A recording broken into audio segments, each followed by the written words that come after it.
Nikdy jsem to nechtěl napsat, ale je to napsaný.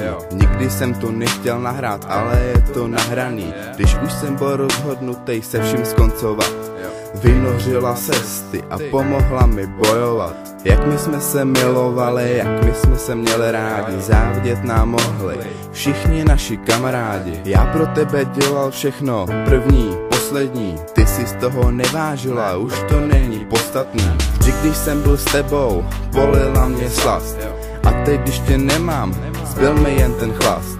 Byla s mojí princeznou, hvězdičkou na nebi, co mi vždycky svítila, a teď je tma jak v prdeli. Když vzpomenu si na ty časy, jak to všechno začínalo, u srdce mě zahřeje, jak se dlouho nezahřálo. Nikdy jsem nelitoval a litovat nechci, že jsme se kdy poznali a že jsme dala lekci. Když vzpomenu si na ty časy, jak to všechno začínalo, u srdce mě zahřeje, jak se dlouho nezahřálo. Nikdy jsem nelitoval a litovat nechci, že jsme se kdy poznali a že jsme dala lekci. Odpustil jsem plno věcí a pár lehkých úletů, za to mi to stálo přeci, chtěl jsem jenom tuhletu. Důkaz mojí velké lásky bylo moje žárlení, kdybych tě tak nemiloval, nebyla bys poslední. Plánovali jsme si budoucnost na příští století, nevěděli jsme, že tenhle půl rok bude poslední. Prožili jsme spolu plno krásných chvil, ke konci už to byl jen každodenní chill. Myslel jsem na tebe každý den, nevěřil jsem tomu, myslel jsem, že je to sen. Když podívám se na oblohu, kde září plno hvězd, hledám jen tu pravou, tak ať se mi kouká sné.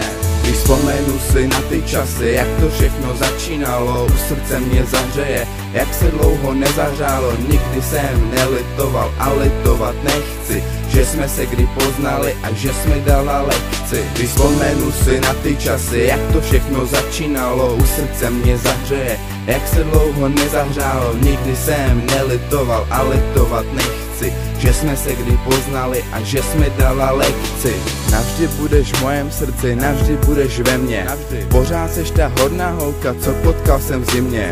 Děkuju ti za ten rok a půl, co si mi věnovala, byla to dlouhá doba a teď si to změnit chtěla. Přiznávám to, že jsem hodně chyboval, hlavně ke konci, a že jsem toho litoval. Všechno je to kvůli mně, můžu si za to sám, poslouchej to, co na srdci mám.